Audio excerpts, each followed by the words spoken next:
Hey everybody, welcome back to my channel. Today I'm sharing two videos on my channel today. One is for Spiegel Mom Scraps and the other one is this one you see here, and it's for the CVS, the Cocoa Vanilla Studio design team.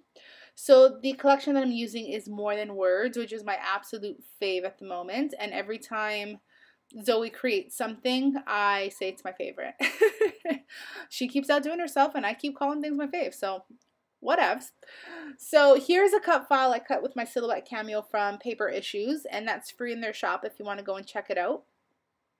So I just used the entire page to cut it out, and I'm going to back every single word with pattern paper. So the focus this week for the blog was focus on paper. So in true Lina style, I decided to use all the paper. So I chose that really cute pink ledger. I chose a very subtle black and white polka dot. I chose that very pretty and dainty floral piece, and I chose that blue and white kind of watercolored pattern stripe. So I'm not going to show you me doing the entire thing because ain't nobody got time for that. And plus, it took me a hell of a long time to do, I'll be honest. I didn't mind too much, but you know, if I was in a rush, I probably wouldn't have done this. But because this layout, I had time, I set time aside to make this layout, I backed every single word. Otherwise, I just would have probably used an entire sheet and backed it that way. So I'm alternating the patterns in the collection, well, some of the patterns from the collection, and I used a 6x6 paper pad for that. And I'm and I'm backing all the words. It's very easy, very simple, not hard to do at all. Just a little time consuming, but hey, it's kind of relaxing. So here I'm showing you that I finished backing everything, and it kind of ends up looking like a brick wall. But I'm also taking this piece of just cardstock that I have, and I'm backing the entire thing with it. I just wanted to add a bit of stability to the layout, and you don't see it anyways. It's just the back piece. And so isn't that pretty? I love the way it turned out. And my ATG gun, of course, I finished the tape roll in there, so I needed to change it. And so I was going to use that picture of my daughter and I with the dinosaurs, but I changed my mind because I printed that picture in color, and there was a lot of green and like natural elements, and I really wanted this layout to be a lot softer. And so also I don't feel like the picture went too much. Like this picture here is of my entire little family. So me, my husband, and my two girls. And so because the cut file says like you're the peanut butter to my jelly, you're, you know, that kind of stuff, I felt that this picture was better suited for the actual layout itself. So here I'm just matting my photo, and again I'm using lots of paper since the focus is on paper. And I'm using pieces from the 6x6 collection. I'm using scrap pieces of paper that I have already cut into. I'm using all the paper and creating my matting. And one of my favorite sheets is this, or pattern I should say, is this black and white floral. It's just perfection to me. I love it so much. And this is some foam dimension here that I'm adding to the back of my layout. And you guys know I do this for almost all of my layouts. 99.99% of my photos get propped up with some foam dimensional sheets, some dimensional foam sheet, I should say. And yeah, I just love the look of it. So here I'm going to go with the, these are the chipboard titles, and they're in that charcoal gray color. And it says, love you. And so I felt that was fitting as well, because there's I love you in the cut file. It's a very like lovey-dovey kind of cut file. And so I decided to go with that. And you're going to see now that because my photo is propped up on some dimensional foam, that I also prop up some of my word here, because it wasn't sitting properly and it needed better, I guess, balance. So you see here that I just added to the back of the word. So because it was already sticky, it was pretty easy to do.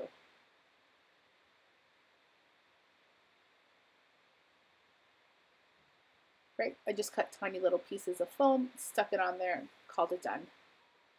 And now it sits better than it being kind of lopsided and wonky because my photo is elevated. And I didn't go nuts with like putting it on every single piece of the letter. Just bigger hunks was fine. Doesn't need to be absolutely perfect. No one's going to see that stuff anyways. It's going to be glued down. So there I am gluing down my photo. And I'm going to take my wet glue and I'm going to stick down my title.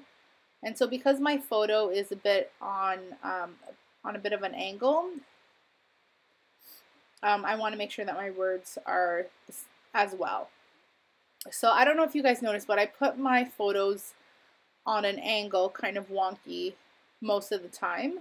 I am a very linear person, but for some reason, I can't seem to put my photos on straight, even with a ruler. So I just decided to embrace my flaw, my flaws, and go with it. So my photos are usually on an angle. And I think it also adds a bit of whimsy to my layouts. You know, photographing layouts is extremely difficult. And if you're not like dead on, you know, and precise in the way you're taking it and editing it, the whole thing's going to be wonky anyway. So why not just make that part of the entire aesthetic, right? There is logic in Lina's mind. There's a bit of insight. So do you remember last video for CVS, I talked about this 4x6, I guess you could use it for project life, or if you do like documenting life. Well, I've been saving this piece of pattern paper for a long time, and this was the day that I was going to use it. So I fussy cut all those butterflies out, and so they're going to be part of my layout now. So I'm creating my base for my embellishments, but in my mind, I had a vision of making all the butterflies look like as if they were in flight. So I started at, you're going to see, I'm going to start at the bottom right of my layout, and I'm going to make them swarm upwards. The butterfly swarms? I don't know, but that's what I make them do. And so you're going to see now that I go through all the ephemera, so the die cut ephemera, and I also go through all the vellum accents. I also go through, like I also use the die cut pieces that I made them die cut pieces, but the pieces that I cut out from the 4x6 card, I use all the butterflies. And you're going to see that that's how I create the flow of butterflies. You'll see what I mean in a second. But firstly, because I need to add a bit more something and I wanted some florals, I decided to create like a smaller cluster at the bottom right of the photo. And that works well for me because it's a focal piece, but it's not predominant, if that makes sense. Because you're going to see that the butterflies overlap. And I also want to tell you that I also used the, what was I going to say? The like sketchy looking flowers from the ephemera pack and from the vellum accents.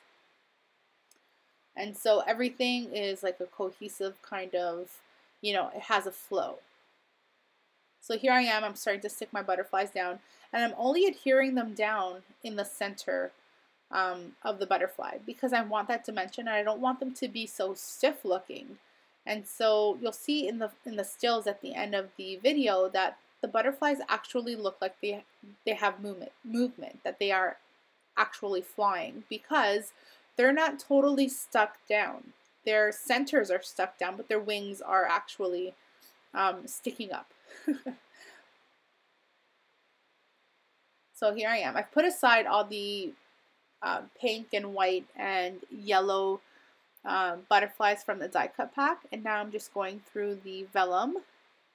I'm adding the sketchy looking flowers, as you can see, and I'm adding some of the clear butterflies as well. So with the flowers, I didn't just stick to the, I guess, white or clear ones. I also used the ones that had a bit of color in the center. Like there's that blue that towards the bottom right that has that bit of blue kind of watercolor effect to it. I used that one. I used a whole bunch of them because why not? the layout background is very light and subtle, and so I really liked that wash of color on the butterflies. It just added a bit of something for me.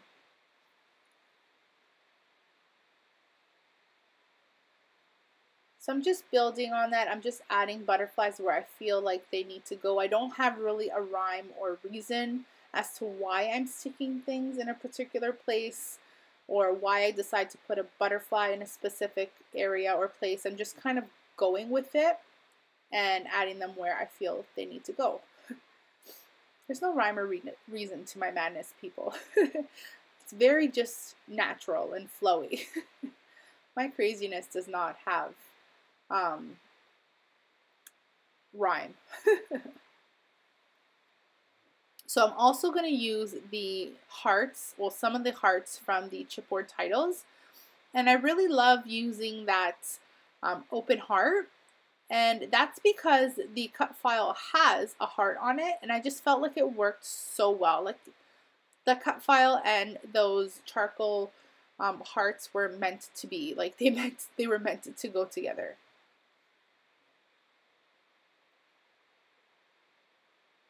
So this part took me a little bit of time trying to decide what I was going to do. But you'll see here that I take some pink thread and I create a little nest with it. And that's just rolling it, you know, around my index finger and middle finger and creating like a little loopy nest. It's kind of neat because I have OCD, so it can't be too messy. It could be messy, but not too messy. And I stick a flare button in the middle of that says XOXO. And I'm also going to take some of this same thread and tuck it behind that bottom left hand corner of the layout. And so that's a little messy, but it's not crazy messy. It's not everywhere. It's contained messiness, if that makes sense.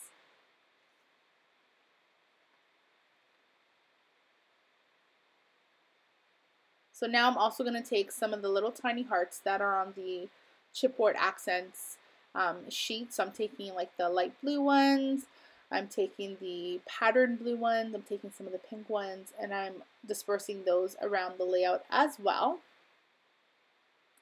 And so now I'm going to take some of the tiny words or tiny phrases. And so that one that I just stuck down says, "So very thankful for you. Memories documented." I'm going to create like a little spot for journaling, if that makes sense. Even though it's not journaling, they're just my sentiments, and those tiny words and phrases like just always capture what I'm trying to say without me having to actually journal. I'm not a person, actually, believe it or not, that has a lot to say about things. Even though in my videos I yap and yap and yap about random things or things that have nothing to do with, you know, my layouts particularly. But I still talk. I still find, you know, things to talk about. But on my layouts, not so much. And if I have anything interesting that I need to say or I need to document or I'd like to document, I just always write it on the back. So that's it for my layout. I hope you guys enjoyed. These are the stills. Thank you guys all for being here and watching and supporting my channel. I love you guys to the moon and back, and I owe ya. Thank you so much for watching. We'll see you guys in the next video. Bye!